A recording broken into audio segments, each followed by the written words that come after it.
한 몸으로서의 교회. 여러분, 어떤 분이 말하기를 현대인들은 교회를 가리켜서 천국 가기 위해서 잠시 머무르는 버스 정류장처럼 생각한다라고 얘기를 했어요. 여러분, 교회란 뭡니까? 교회란 지난 한 20여 년 전에, 23년 전에 2001년도 2월 28일 우리나라 문화관광부가 이 기독교에 대해서 통계를 낸 걸 보니까 기독교가 17개 교단 성도 수가 1282만 5,001명으로 집계 보도했습니다. 1200만 명. 교회 수가 당시에 약 39,421개, 약 4만 개 교회. 목사의 수가 73,678명. 교회당 평균 1.9명의 목사가 심무한다. 이렇게 보고되었습니다. 여러분, 교회를 평생 다니면서도 교회가 뭔지에 대해서 성경적인 교회관을 갖지 못하므로 이젠 교회가 방향을 잃어버리고 잘못 나가는 경향들이 많습니다. 사도 바울은 오늘 본문에서 하나님께서 계획하신 교회의 본질성을 설명하고 있습니다. 교회란 뭡니까? 교회란 뭐냐? 몇 가지를 생각해 보고자 하는데, 첫째는 교회는 그리스도의 몸입니다. 할렐루야. 예수 그리스도의 몸입니다. 하나님께서 그리스도의 죽음과 부활로 이 땅에 세우시고자 했던 교회의 본질이 바로 예수 그리스도의 몸으로서의 교회입니다. 예수 그리스도의 몸. 여러분, 에베소 1장 23절에 보면 교회는 그의 몸이니 만물 안에서 만물을 충만케 하시는 자의 충만이니라, 그렇게 말씀했어요. 그러므로 교회는 그리스도의 몸의 유기적인 공동체입니다. 유기적인 살아있는 공동체예요. 교회는 살아있고 교회는 걸어다니는 그리스도의 몸이다. 제일 쉽게 표현하면 여러분, 한 사람 한 사람이 교회입니다.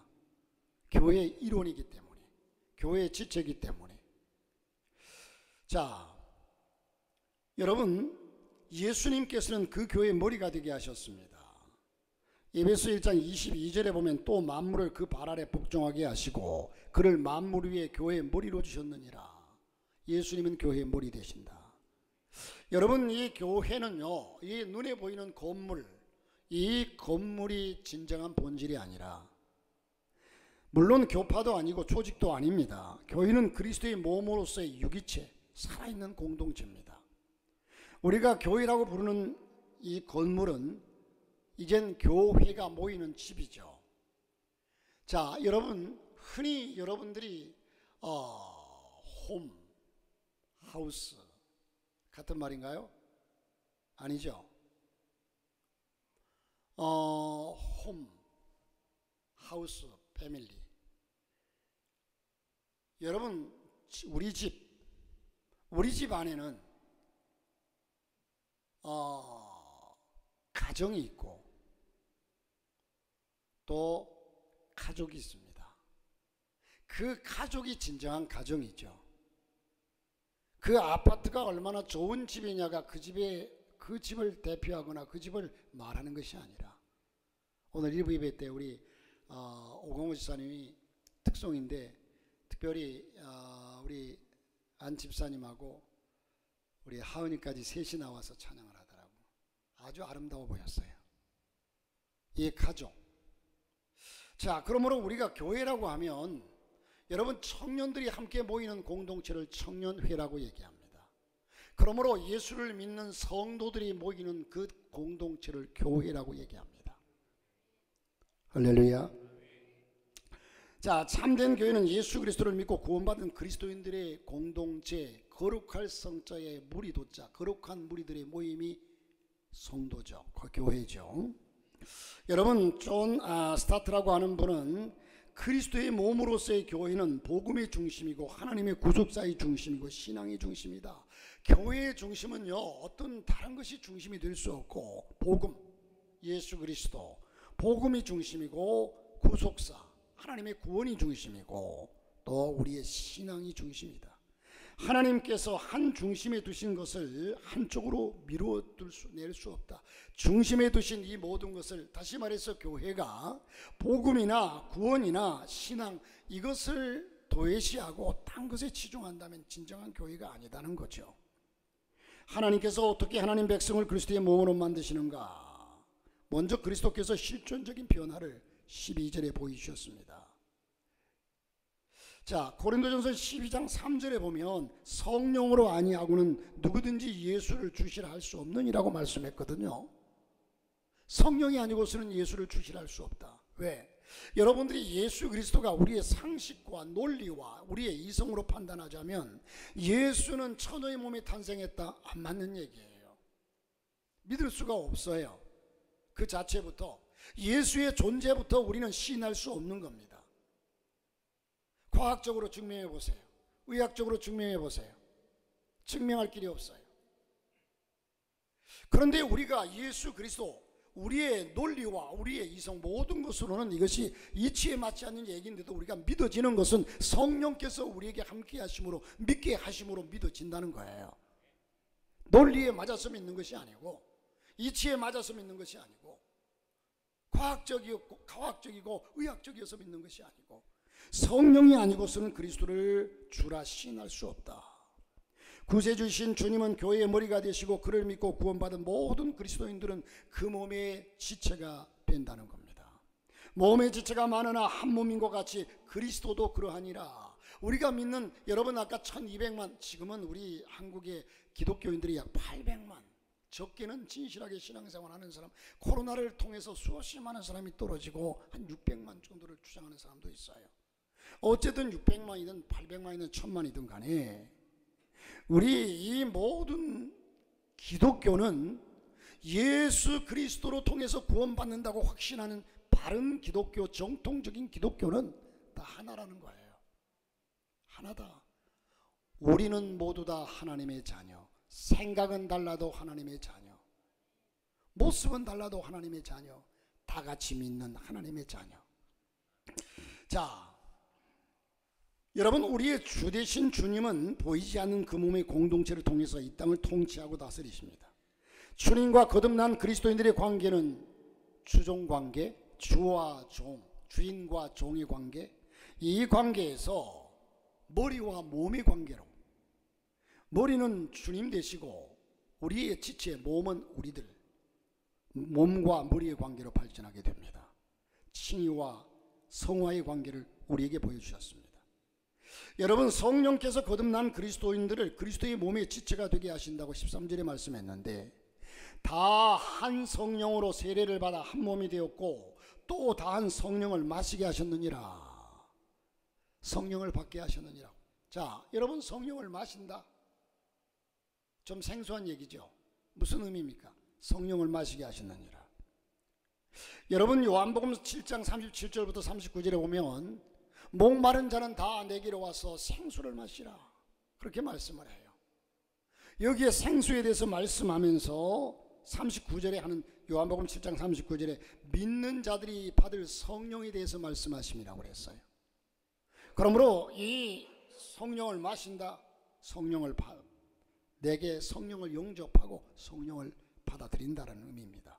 구원받은 성도들은 남녀의 성별 차이, 언어와 피부 색깔의 차이, 문화와 개성의 차이를 뛰어넘어서 그리스도 안에서 한 몸의 공동체를 만드셨습니다. 성령께서 이 땅에 오신 목적이 바로 그리스도의 몸의 공동체를 세우시는데 그 목적이 있다는 거죠. 그러므로 사도행전 2장에 성령 강림절에 교회가 탄생한 겁니다. 예수님이 부활 승천하시고 이 땅을 떠나가신 이후에 성령께서 마가의 다락방에 오셔서 그곳에서부터 교회가 시작됩니다. 우리는 그리스도의 몸의 지체들입니다. 지체라고 하는 것은 온 몸을 구성하고 있는 모든 기능이 다 지체죠. 그리스도를 믿는 사람들은 모두 그리스도의 지체들입니다. 할렐루야. 그러므로 한국에는 1천만 가까운 성도들이 있다고 하지만 오직 한 분 그리스도를 믿습니다. 우리 교회가 믿는 그리스도가 다르고 저기 침례교회가 믿는 그리스도가 다르고, 이게 다른 게 아니라 우리는 한 그리스도를 믿습니다.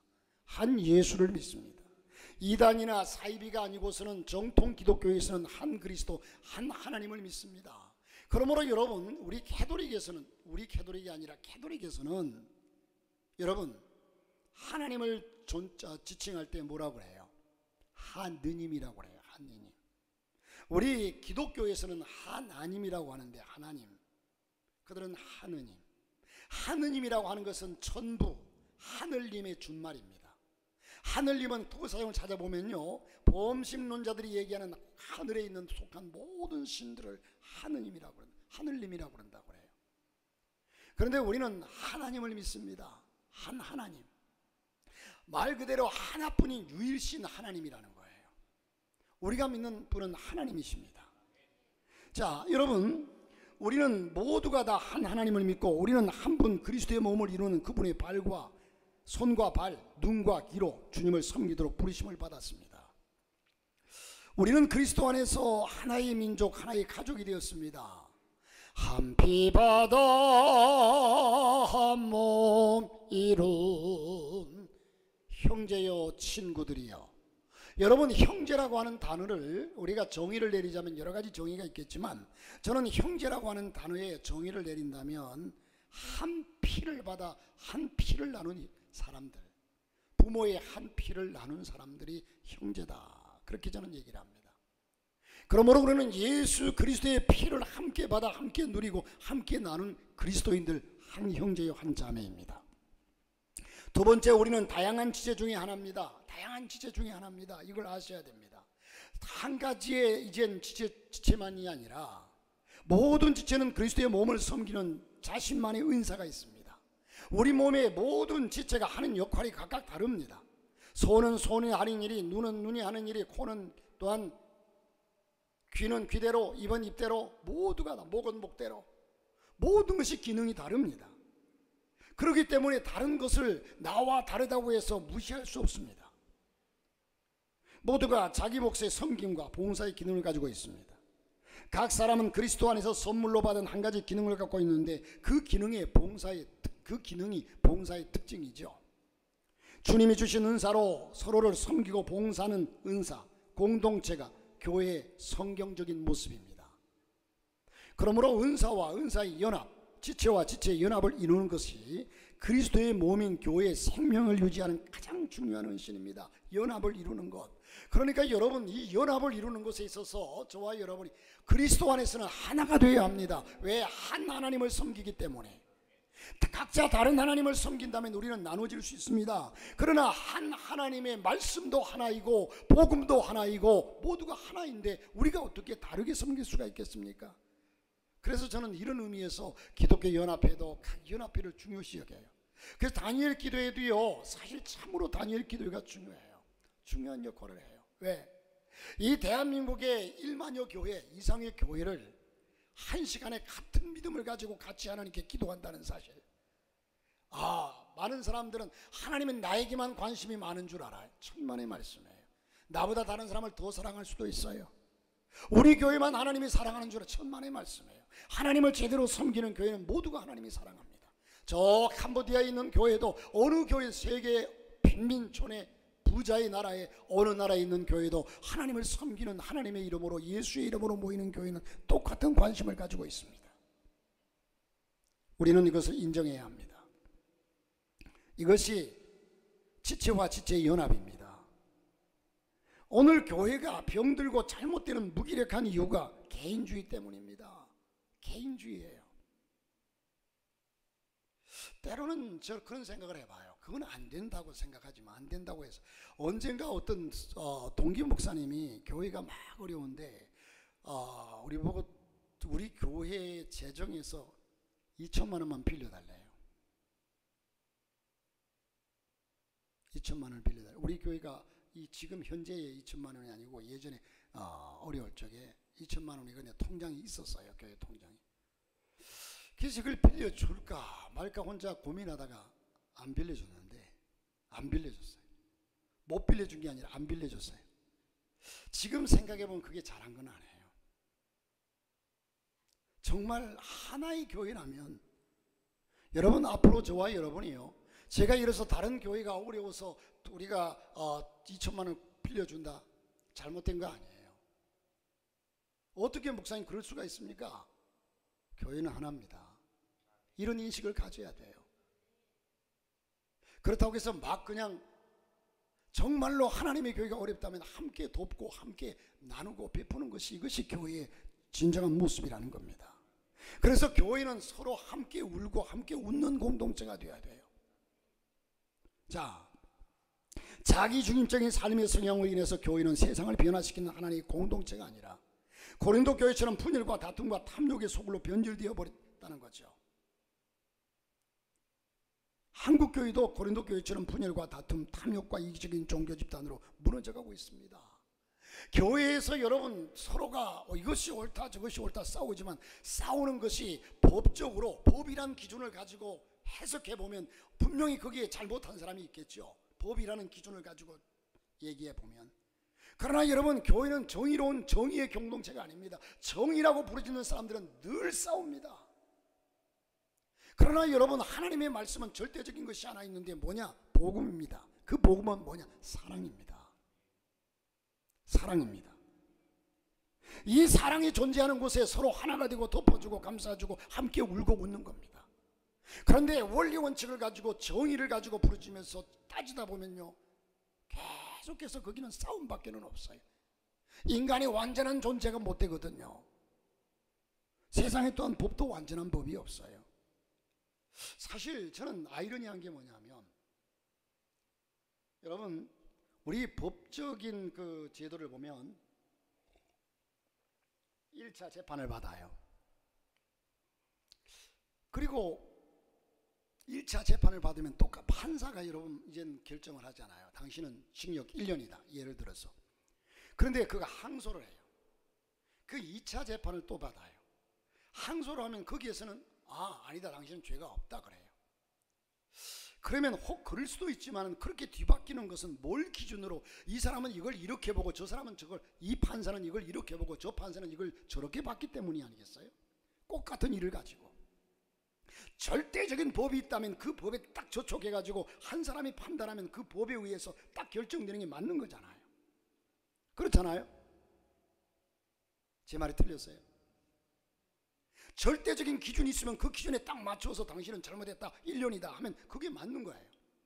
그런데 어떻게 이 사람은 그 절대적인 법에 적용해가지고 판단하는데 당신은 1년이고, 저 사람도 똑같은 기준을 가지고, 똑같은 우리나라 헌법을 가지고 기준으로 재판하거든요. 그런데 저 사람은 이걸 바라보면서 이건 당신은 무죄다 그래요. 법이 온전치 못하다는 얘기예요. 그 사람들이 보는 시각이 다르다는 거예요. 그러니까 완전한 게 있을 수가 없어요. 징역 1년을 선고한 그 재판장이 판사가 잘못됐다고 할 수도 없고, 또 무죄라고 한 판사가 잘못됐다고 볼 수도 없어요. 그러므로 우리는 서로 사랑하는 공동체, 우리는 공동체가 그리스도 안에서 사랑, 고린도전서 13장에 사랑은 이런 것이다라고 말씀하면서, 사람이 천사의 말을 하고 사람의 방언을 하고 산을 옮길 만한 믿음이 있고 자기 몸을 불사르는데 내어줄지라도, 얼마나 위대한 믿음입니까? 여러분, 천사의 말을 하는 사람, 대단하죠? 천사의 말을 하고 방언을 유창하게 하고 산을 옮길 만한 믿음이 있고 자기 자신을 불사르는데 내어주는 순교적인 신앙이 있는데 대단한 사람. 그런데 이런 사람이라고 해도 사랑이 없으면 아무것도 아니라고 그랬어요. 아무것도 맹탕이에요. 아무것도 아니다. 그래서 이 사랑의 힘이 이렇게 큰 겁니다. 자기중심적인 삶의 성향으로 인해서 교회는 세상을 변화시키는 공동체가 되지 못하고 있다는 겁니다. 그래서 교회가 서로 싸움이 일어나면요, 그 싸움은 사실 둘 다 똑같은 존재예요. 그러므로 교회는 갈등이 없어야 돼요. 교회가 그리스도의 몸의 공동체라는 사실을 모르는 복음에 대한 무지와 중생한 하나님의 자녀들이 그리스도와의 관계와 다른 동료 그리스도인과의 관계에서 자신이 누군지를 모르는 지체의식의 결여 때문입니다. 자신이 누군지를 모르는 지체의식의 결여예요. 우리는 서로 다른 지체일 뿐 한 몸이라는 사실을 받아들여야 합니다. 자신을 용납하는 사람이 다른 사람을 용납할 수 있습니다.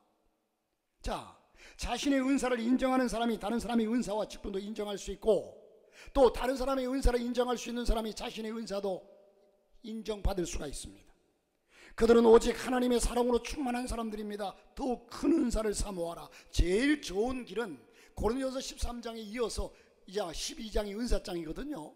그러면서 거기에 이어서 주시는 말씀이 더 큰 은사를 사모하라. 더 좋은 것은 뭐냐? 사랑이라는 겁니다.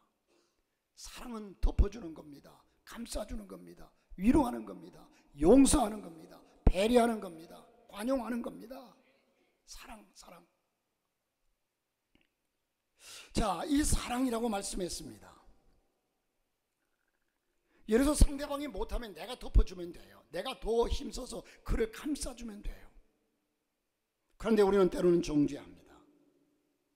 자, 여러분, 그리스도와 함께 자아를 십자가에 못 박지 못한 사람들은요, 내가 그리스도와 함께 십자가에 못 박혔나니. 참 이 찬양을 하면서 눈물을 줄줄 흘릴 때가 있었어요. 그런데 지금은 이 찬양이 그렇게 간절하지가 못한 것이 오늘 내 모습으로 보면서 참 안타깝습니다. 정말로 내가 그리스도와 함께 나 자신을 십자가에 못 박고 나면요, 세상과 나는 강보도 없고 구속한 주만 보이게 되어 있습니다. 사랑하는 성도 여러분, 나 자신을 십자가에 못 박아야 합니다. 못 박아서 죽은 자가 무슨 할 말이 있겠습니까? 우리는 자아를 십자가에 못 박고 교회와 그리스도의 몸이 되면 지체의 각 부분이 되는 겁니다. 만일 다 한 지체뿐이면 몸은 어디뇨? 이제 지체가 많으나 몸은 하나니라. 성도 여러분, 성도들이 다양한 그리스도의 지체이기 때문에 우리는 버려야 할 것이 있습니다. 뭐냐? 첫째는 열등감을 버려야 합니다.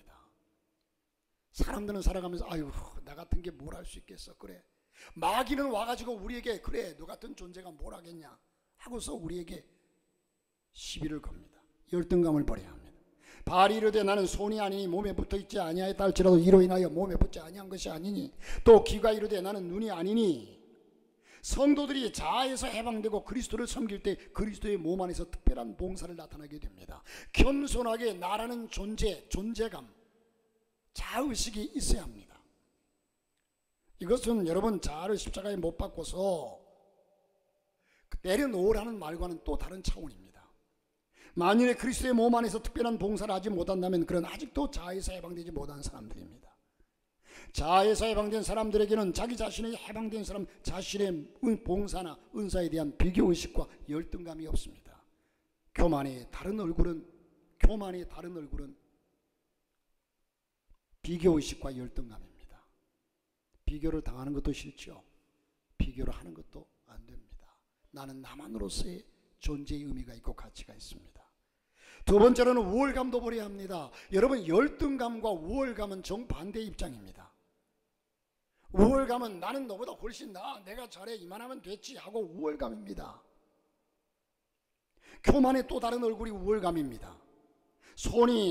눈이 손들어 내가 너를 쓸데없다 하거나, 또한 머리가 발들어 내가 너를 쓸데없다 하거나 하지 못하리라. 21절에 그렇게 말씀해요. 다른 지체를 무시하거나 함부로 대하는 태도는 우리가 아직도 자아에서 자유롭지 못하다는 증거입니다. 우리가 잘 아는 성 프란시스 아시시의 성자라고 하지요. 이 사람은 전 재산을 다 팔아서 가난하고 어려운 사람들을 돕기 위해서 살았습니다. 이 프란시스가 너무 좋아서 그를 쫓아 이젠 따르는 사람들이 수없이 많았어요.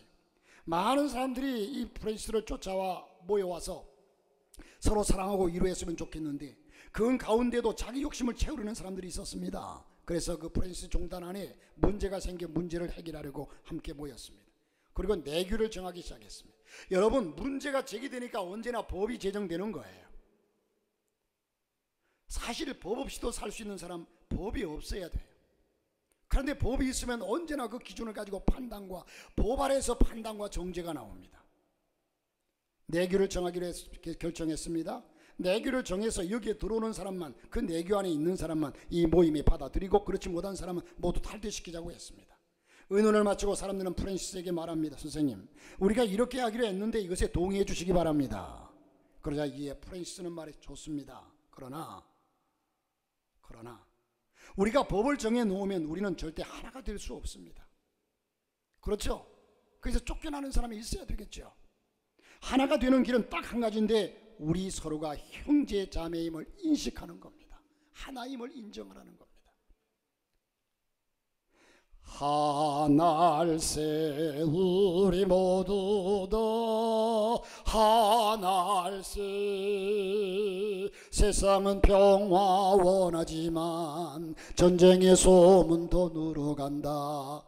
여러분, 오늘 저와 여러분이 하나, 그리스도 안에서 하나, 우리가 한 몸에서 나온 형제 자매임을 인식하는 것만이 우리가 사는 길이고 흥하는 길이고 잘 사는 길이고 행복한 길입니다. 필요 없는 존재, 무용지물은 아무것도 없습니다. 여러분, 몸에 제가 어제인가 그제인가 손톱을 깎으면서 이 손톱은 참 필요 없는 게 귀찮게 왜 자꾸 자랄까? 저는 성격이 못 나가지고, 그리고 제가 피부가 참 약해요. 마음도 약한데 피부가 참 약해요. 그런데 이게 이제 세수를 하거나 샤워를 하거나 하고 난 뒤에는 이 손톱이 아주 부드러워져요.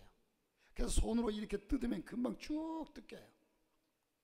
그래서 이걸 거의 저는 손톱을요, 나 좀 보세요. 제 손톱이 그래도 깔끔해요.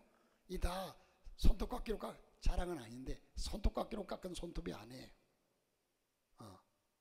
때로는 손톱깎이로 깎죠. 제가 뭐 무슨 이렇게. 그런데 이거 왜 잘할까? 그런데 이걸 손톱깎이로 안 깎다가 이걸 좀 잘못해가지고 쭉 찢어가지고 안에까지 쭉 하면 피가 나요. 피가 나요 하면 여러분의 마음속에 느껴오는 게 있죠. 얼마나 아플까? 아이고, 소름이 끼쳐요. 이 손톱이 없다면 뭘 사무실에서 뭐가 하나 떨어 집으려고 하니까 손톱을 깎고 나니까 이게 집히지가 않아. 손톱, 쓸모없는 손톱도, 때로는 잘라버리는 손톱도 우리에게 필요를 따라 하나님이 허락하신 겁니다. 제가 여러분 젊었을 적에 저도 소시적이 있었거든요. 제가 가끔씩 신학교 다닐 때나 그 이전의 사진을 보면요, 저도 참 미남입니다. 하면을 못해도 할 수 없어요. 몸도 날씬했고요. 왜 170에 50kg 나갔으면 여러분 날씬하지 않았어요? 54kg. 170에 54kg면 날씬하지 않았어요? 그때 머리가, 제가 지금 기억이 일부 예배 때도 말씀을 드렸는데, 저희 시골집에 마루에, 대충 마루에 이제 신발 벗고 올랐었잖아요. 마루에 그 거울이 가운데 딱 걸렸어요. 그런데 그 거울 앞에서 20대 초반에요, 머리를 보니까 머리가 새까만 머리가, 약간 곱슬머리가 쫙, 이야, 머릿결도 참 좋고 좋다. 참 머리숱이 많다. 그러면서 그 머리에 대해서, 머리카락에 대해서 이 많은 머리 별 신경 안 쓰는데, 지금은 머리 감다가 하나만 빠져도 아이고 이게 아깝게 빠졌네, 이게 빠졌네. 소갈머리 없는 사람은 다 그렇게 생각해요. 머리 하나의 소중함이 얼마나 귀한지 몰라요. 머리카락 세 가닥이 남은 사람이 이발관에 가가지고 내 머리 좀 따주세요 그러더래요. 그 세 가닥을 가지고 따다가 하나가 뽑혀버렸어요. 아이고 죄송합니다, 어떻게 하면 좋아요? 그냥 세워주세요 그러더래요. 그래서 그냥 두 개를 또 세우다 보니까 또 하나가 뽑혔어요. 하나밖에 없어요. 어떡하냐고 하니까 내버려 두세요 그러더래요. 여러분, 우리 몸에 있는 지체가 필요하고 나쁜 것이 하나가 없어요. 다 필요하고 중요합니다. 교회가 교회들이면 부자만 모이면 안 됩니다. 교회가 부자만 모인 교회들 언제나 문제가 생겨요. 교회는요, 부자가 있고 가난한 자가 있어서 부자가 가난한 자를 나눠주고 도와주고 이런 아름다운 관계가 형성되어야 교회입니다. 가난한 사람도 있어야 하고 똑똑한 사람뿐만 아니라 무식한 사람도 있어야 합니다. 서로 함께 도와주고 함께 손을 잡는 공동체가 돼야 교회입니다. 이 사실을 모르고 다 좋은 것만. 그래서 교회에서는 다양한 사람들로 구성되어 있습니다. 그리고 여러분 교회는 희생으로서 완성됩니다. 희생으로서 모두가 헌신하고 희생으로 교회가 완성됩니다. 하나님께서는 모든 지체를 평등하게 하셨습니다. 사람들의 판단과 관점에서 귀한 지체와 덜 귀한 지체, 아름다운 지체와 아름답지 못한 지체들을 서로 무시하거나 열등감에 빠지지 않도록 하나님께서는 몸의 거룩한 균형과 조화를 섭리하셨습니다. 이뿐 아니라 몸에 더 약하게 보이는 지체가 도리어 요긴하고 우리가 몸에 덜 귀히 여기는 지체들을 더욱 귀한 것들로 입혀주며 더욱 아름다운 것을 얻고 오직 하나님의 몸을 고르게 하여 부족한 지체에게 존귀를 더하사 몸 가운데서 분쟁이 없고 오직 여러 지체가 서로 같이하여 돌아보게 하셨으니 22절부터 25절의 말씀입니다. 여러분, 우리의 콩팥의 기능이 얼마나 소중합니까? 콩팥이 기능을 못하면요 계속 이 혈관을 통해서 투석을 해야 돼요. 이틀에 한 번, 사흘에 한 번씩. 얼마나 힘듭니까? 그런데 이 콩팥이 사실 그게 예를 들어서 생긴 걸 여러분들이 그 그림에서도 보았겠지만 그것이 예를 들어서 몸 밖에 달려있다고 생각해 보세요. 참 흉하겠죠. 참 우리 장기들, 우리 몸속에 있는 장기들이 대장, 소장, 여러분 그게 생긴 걸로 본다면 더럽게 생겼고 지저분하게 생겼고 참 보기 흉하게 생겼어요. 그런데 그게 얼마나 소중합니까? 얼마나 소중합니까? 그러므로 외모를 가지고 판단하는 것은 세상적인 기준이에요. 이게 잘못된 거예요. 정말로 귀한 것은 여러분 우리 몸이 정말, 그런데 사람들은요 얼굴은 좀 삐뚤어져도요 사는데 문제 없어요. 근데 얼굴에만 치장하고 머리를 세우려고 들고 머리를 절 보고 자꾸 염색하라고 그러는데 염색하라는 유혹이 사실 저도 많이 받아요. 하고 싶을 때가 있어요. 언젠가는 할 거예요 아마. 언젠가는 할 거예요. 그 언젠가가 언제인지 모르지만. 그런데 여러분 별로 신경이 안 써져요. 머리 힘은 힘대로 건강이 우선이죠. 나는 어제 99세 TV를 보니까 99세 할아버지가 인간극장에 보니까 그냥 산에 올라가가지고요 운전하더라고. 그렇다고 99세까지 운전하라는 얘기는 안 해요. 운전하고 차를 끌고 가가지고요 가서 그냥 나무도 그 전기톱 있잖아요, 이걸 들고 막 쓸고 얼마나 99세 할아버지가 여러분, 저는 머리가 휘어도 그렇게 건강하게 오래 산다기보다 건강하게 살았으면 좋겠어요. 머리가 새까맣게 물들었는데 맨날 골골 해가지고 있는 것보다. 그렇다고 염색이 죄나 잘못됐다는 얘기가 아니라 잘 새겨 들으십시오. 시험에 들게 하지 마옵시고 다만 악에서 구하옵소서. 자, 여러분, 이뿐만 아니라 몸에 더 약하게 보이는 지체가 도리어 요긴하다고 했습니다. 여러분, 우리는 한 교회 안에서 서로의 필요성을 인정해야 한다는 사실이에요. 정죄하지 마세요. 판단하지 마세요. 어떤 사람은 이것을 열심히 잘하는 사람이 있고 이것은 또한 저것을 열심히 잘하고 어떤 사람은 기도를 열심히 하고, 말씀은 19절 20절에서 만일 다 한 지체일 뿐이면, 그러나 성경에서 빗나가고 뭔가 문제가 되면 그 문제를 우리가 얘기할 수 있겠죠. 만일 다 한 지체뿐이면 몸은 어디뇨? 이제 지체는 많으나 몸은 하나라. 눈이 손들어 내가 너를 쓸데없다 하거나 또한 머리가 발들어 내가 너를 쓸데없다 하거나 하지 못하리라. 오늘 이 말씀을 잘 새겨 들으십시오.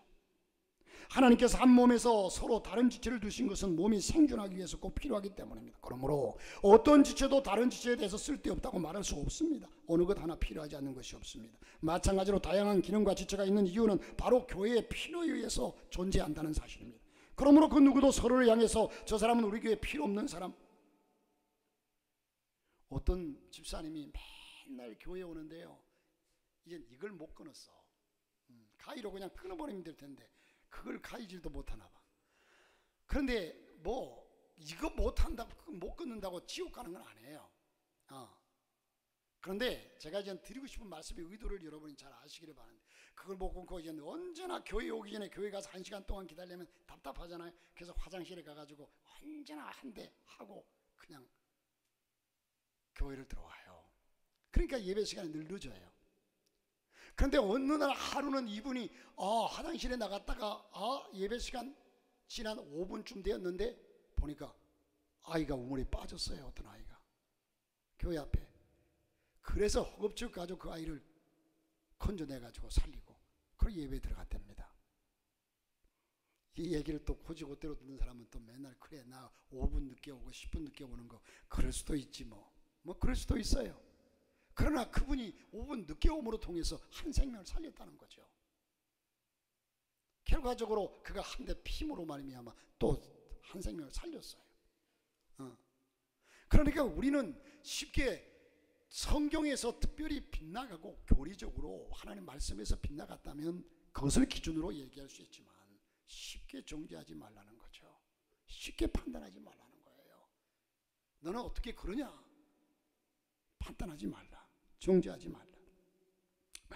여러분, 사랑하는 성도 여러분, 우리는 이것은 마치 우리 신체 중에 어떤 부분이 필요 없다고 잘라내버리는 모습과 같습니다. 교회 안에서 가끔 어떤 사람을 보면 자신이 맡은 부서가 최고로 중요하다고 주장하는 것이 있습니다. 그리고 사람들이요, 교회 안에서 저는 참 늘 지금까지 그렇게 주장해왔고 그렇게 왔습니다만, 사람들이 재정부에 그렇게 관심이 많아요. 재정부 하고 싶기로 하고, 돈에 대해서. 교회에서 헌신하고 교회에 할 일이 얼마나 많은데 그게 그렇게 관심이 많을까? 그게 관심 없어도 돼요. 관심을 갖는다는 사실 자체가 욕심이에요.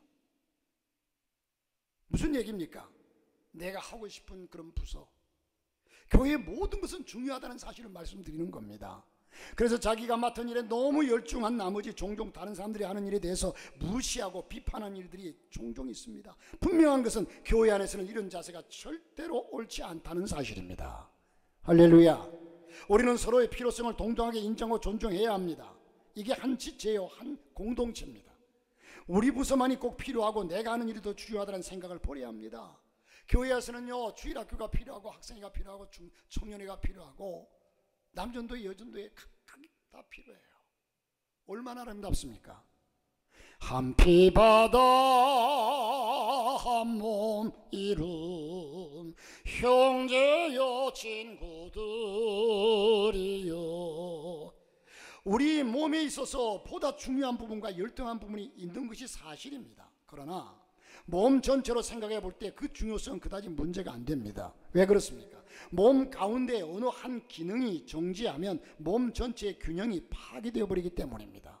예를 들어서 심장은 대단히 중요한 기관입니다. 우리가 심장이 멈추면 죽습니다.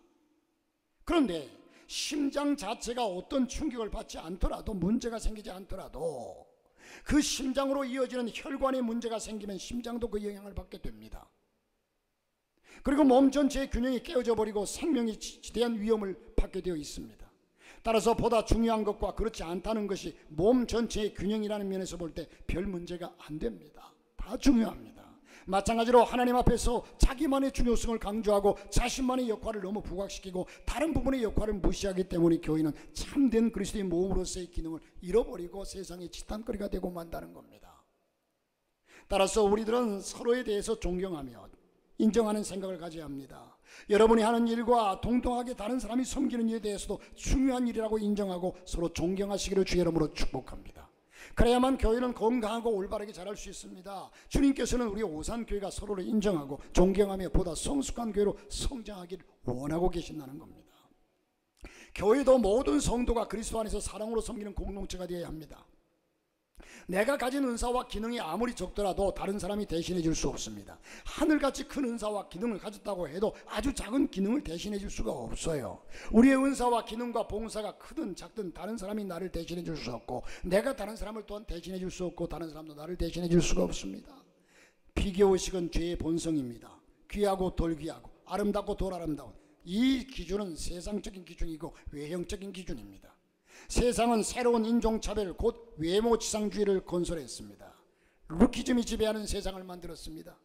사회학자 칼리기라고 하는 사람은 외모가 매력적이면 사회적 성공도 함께 누릴 것으로 여긴다, 이렇게 지적했어요. 외모가 이젠 매력적이면 사회적 성공도 함께 누릴 것으로 여긴다. 세상이 그렇게 되어버렸죠. 그러나 이게 진리가 아니고 잘못된 겁니다. 어디까지나 잘못되었어요. 예일대학교 심리학 교수인 마리안나 프랑스라고 하는 사람도 여러분 상상해 보세요. 긴 금발 생머리의 여자가 더 지적이고 섹시하며 돈과 고리도 있는 것으로 평가된다. 그렇습니까? 긴 금발 생머리의 여자가 더 지적이고 섹시하며 돈과 고리도 있는 것으로 평가된다. 그러나 교회는 외모가 경쟁이 아닙니다. 진정 거듭나고 하나님의 사랑을 깨닫고 자아가 해방되고 그리스도를 섬기는 지체들은 오직 하나님께서 내게 주신 은혜의 선물을 따라 착하고 충성된 종으로 섬기는 사람들입니다. 성경은 26절에서 만일 한 지체가 고통을 받으면 모든 지체가 함께 고통을 받고 한 지체가 영광을 얻으면 모든 지체가 함께 즐거워하나니 한 몸이면 당연히 영광도 고통도 함께 나누는 사이가 되어야 합니다.